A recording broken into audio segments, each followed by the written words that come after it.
Hi and welcome again to Azure Functions tutorial. Today we are going to complete what we've been doing in the previous video, which is working more with the durable functions and learning more about them. So why we need this? Why we have chosen this type of functions in the previous video, and we've been working on it together. So very small recap. We have finished the front end client. We stored the records in our SQL database. At the same time, we have added the new option to say, I want to store my image in Azure Blob Storage or Azure Storage account. So we said from the front end, we can choose that one, and we send the data to an HTTP trigger. So we'll receive the data from the ASP client. So we'll take the data, we'll not do anything with the data when we receive it. Here just an endpoint or a gate just to take the data and store it temporarily in a process media blob storage. At the same time, there is orchestrator, which is if you see this box, it is the durable functions. The durable function will be, the orchestrator will be listening to that blob storage. When anything's being added or modified in that one, it will be taken and send it to the media handler. So today we'll try to work more with the orchestrator and the media handler. Let's close this PowerPoint, and I just want to show you the buttons that we have, or the available button for Azure durable functions.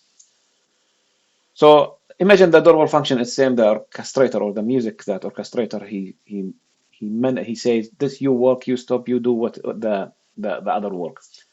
So there is many patterns. So there is the function chaining. So when the first function finish, store the data, and second function start. So F4 will not start till F3 finish, and everyone is storing the status and after we finish in the table or somewhere. So it's very simple. This one. What we are using in our current example, if you see here in the media handler activity, see it's 1 to n. So we are using something fan out, fan in. So first function, we get the data and we send them all. You know, if I have one image, it will run one function. If I have two images, we'll run two functions. So they will generate F2 function. It will be generated, let's say, from 1 to n, 1 to 100 to 10, depend on how many images I'm sending. So when all of them they finish, they store the data, the status somewhere, and send it to the F3. F3 can do their job on that one too.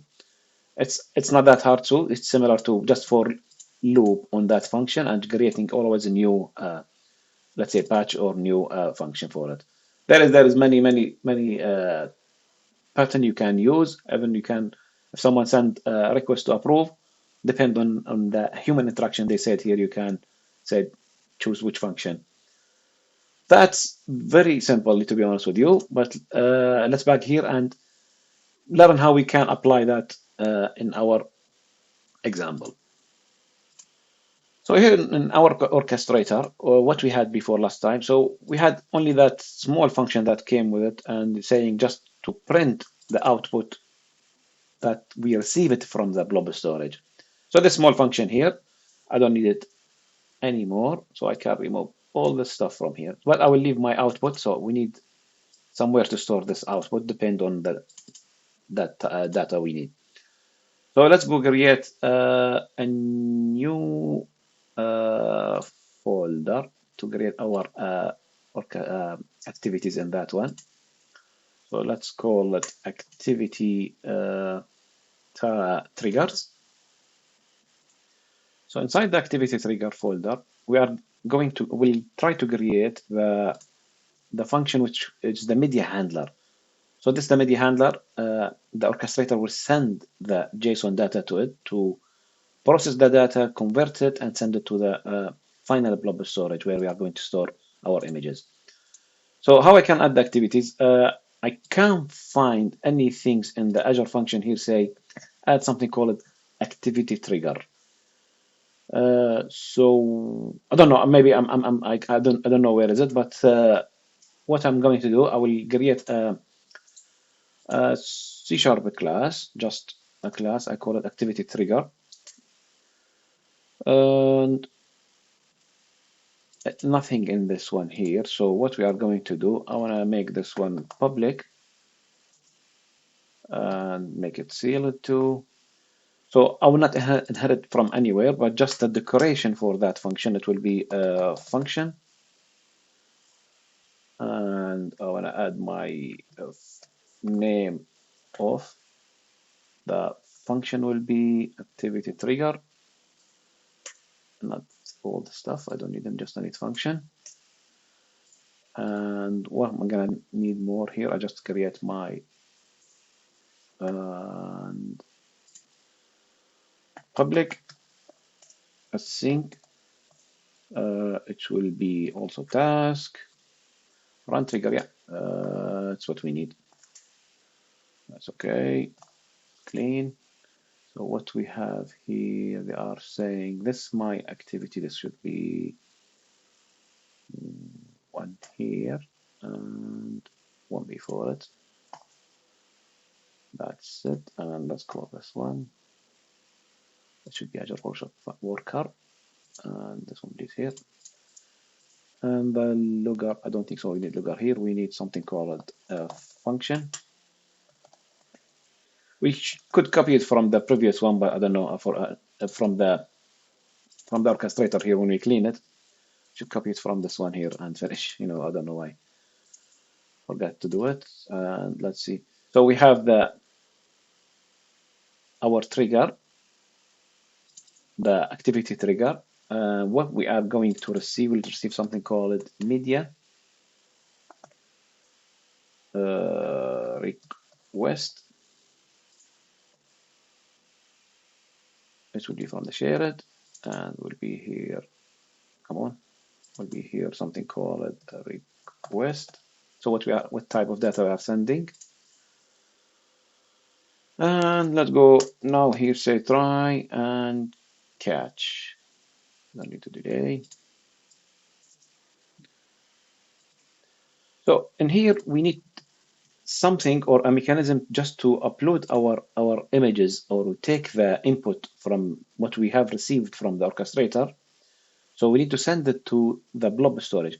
How we can do that? We have done this one before with the create HTTP trigger. So after I finish, I can say return and receive the data similar to what we have done it in here. So the body of the image will be sent to this container. But I don't want to do that one. I want to do something new or to learn how we can use the Azure SDKs. So how we can use the Azure SDK, I want to create here a new folder. I'm going to call it services. So in the services functions, folder, I will create also something called interfaces. And I will create something called here the storage. Let's call storage services. That's it. My first interface, I'm gonna call it iContainer type interface. So in this one, we need just to upload an image, or a content. So we said upload file async. We send the container name and the content type. Let's clean it. So for our implementation, we can add also again new class. I will say this one. So in here we need just to implement the function that will upload the data to Azure.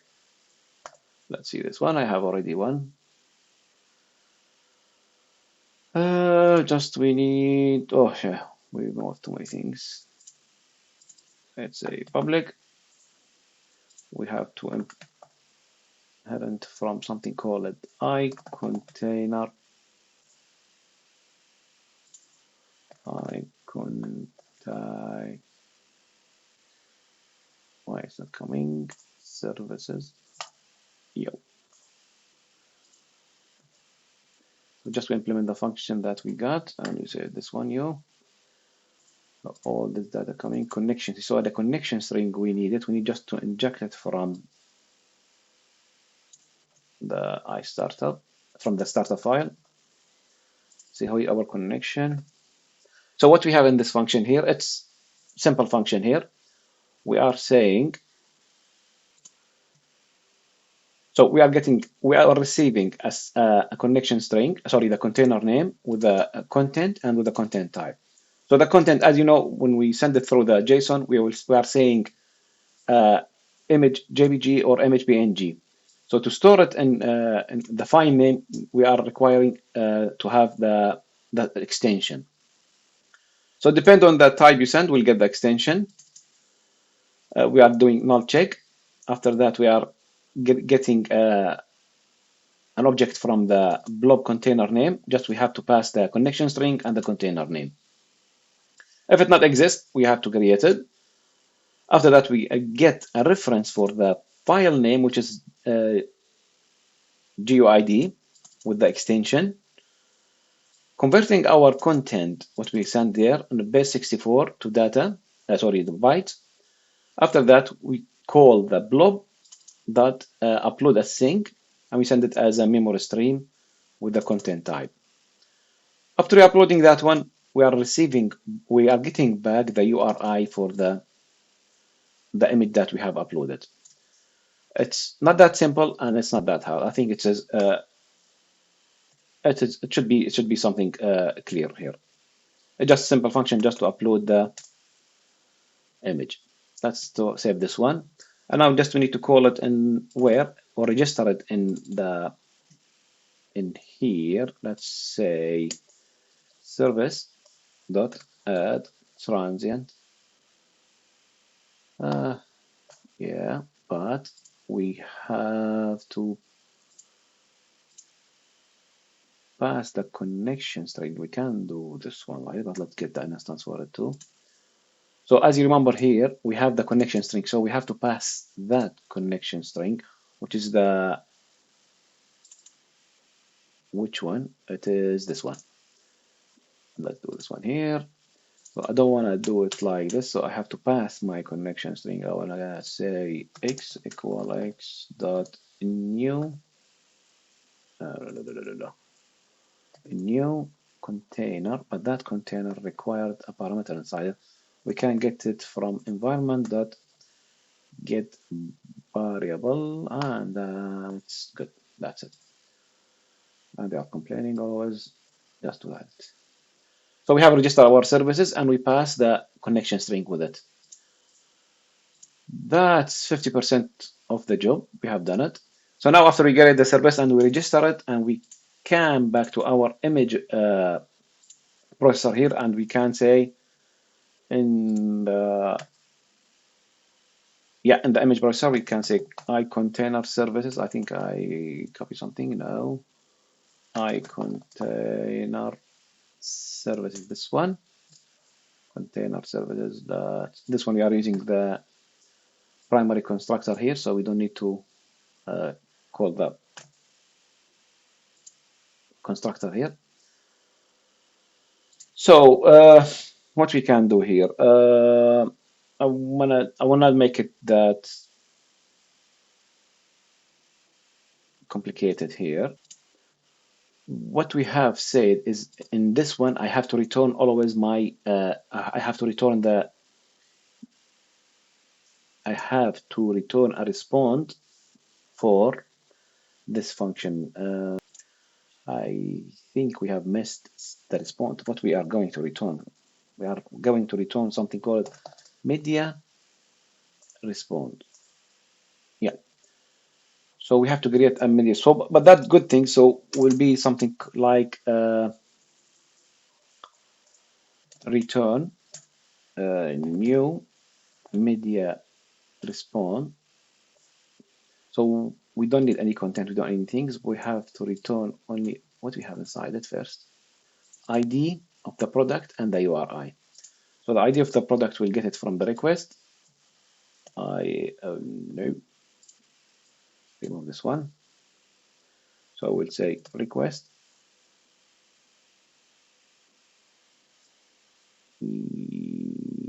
Yes.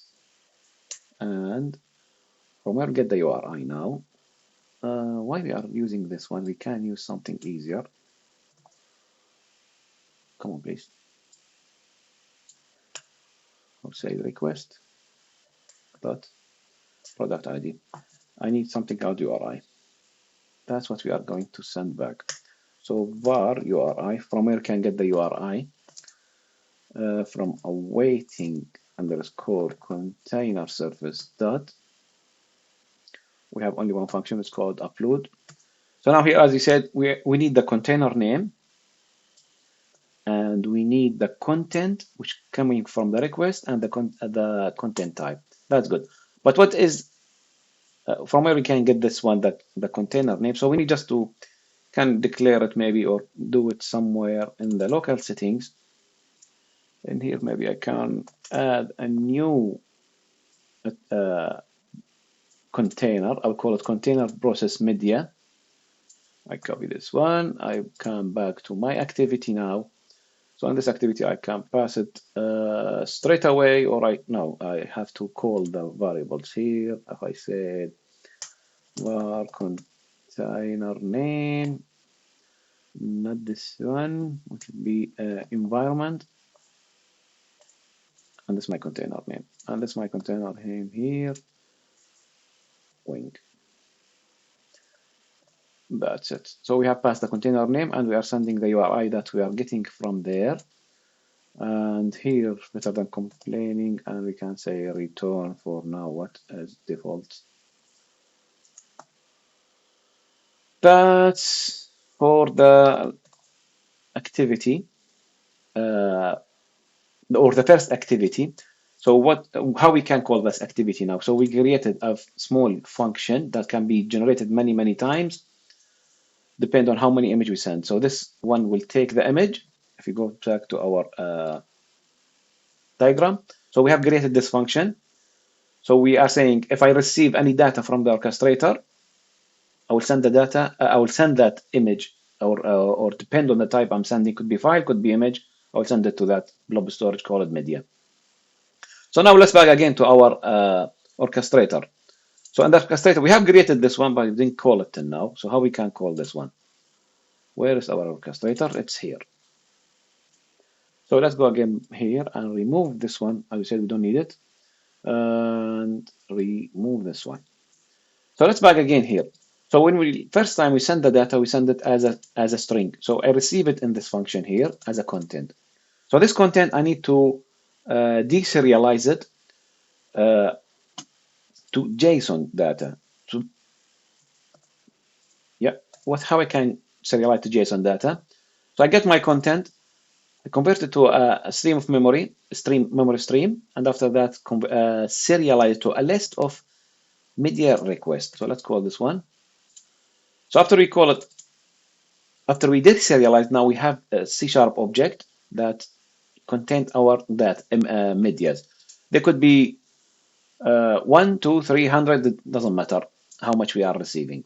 So after we receive that data here, I need to run a function to send this data to my new activity, image activity. So I create a new object to store the data I received from this activity here. So as I said, I have here JSON data. I will loop on it. I will create a new instance of the image activities. We don't need this one. Of the image activity. So each time I will run, I will take an object, I will send it to the image process. They will send the URI with the URI of that object with the product ID. So I will have URL and the product ID. I will store them all in this list. But what we need in our diagram here, so after we get them here and we send them back to the orchestrator. So the orchestrator now should take that list and send it to a queue activity. That queue activity should send them somewhere to the queue and store them there, and wait for the queue handler to take them and send them to the service or the service bus. Again, I'm saying that maybe it's complicated, and all the services or this function, they can be in one or two functions maximum, but I'm trying as much as I can explaining the benefit of each, or learning the benefit of HTTP trigger, or the how we can create more than one button in that orchestrator, and how that handling this data. I hope that will be useful, to be honest with you, but I'm trying as much as I can to make it simple. So the second things here we need, let me just do here return. I don't want to return the output. What I'm returning here is list of object. Also, I don't want a list of object. I can make. I don't need to receive anything back from this orchestrator. So I just can make it as a iAction result. iAction result needs something new. Let's say okay object result, and I don't need this one. Let's make something, say images, process it. Let's say add, where we can pass maybe time here or something. Let's say wing. Let's say date time dot UTC now. So just to make sure, because we don't need anything, we are not expecting things from that orchestrator in this diagram. So well, it's back my diagram. Where is it? Here. So no one is waiting anything from that orchestrator here. So we can just always log the issues or anything happen. We can log it. But I don't need the orchestrator send anything to this application. Only the HTTP trigger say, I receive your order, and that's it. You can continue on your work, and this service will work handling the images you sent before. So the orchestrator send the data there, and the data is being uploaded. So now I'm gonna create a new activity to send the data to a queue. So let's go again here. Let's go add a new class. I will call it activities here. And what we can do here, but let me copy from somewhere I have before, better than wasting time. And done. Okay. So we have created also here a function, call it activity. What? I think we missed something. Let me make it. Yeah, we have missed the class, the main public class. Let's say here, please, and then and one more here. Like one extra here. One extra here. And we need one down. And we have logger here. And Microsoft logger and the QNAME. And we need to pass. So let's say here what we are doing here very quick. After that, we fix the issues. So we have created again a new activity that call it send to a queue activity. So this activity will receive a media response that get it from the image, and they will not send anything back. So in here, we have to send a queue name that we will handle it. So I can add here my queue name. And so this queue name is not created now, so I have to create the queue name in my local host. I will say here, it's so media URL. That's where I will store my URLs with the product ID. I got it here. So what we are saying here, we are saying the queue name is null. It's not white if it is null or white space. So show or throw an exception. Otherwise, take the response from here. And we are taking code. So here we are sending, because we are sending the whole result. So we are not sending image one by one. In the orchestrator, he's waiting to get all the results and send it in once. So it could be one and could be 100 we are processing here. So same here, we need to send this data to a queue. So I need here to create a new service to handle that queue, the queues.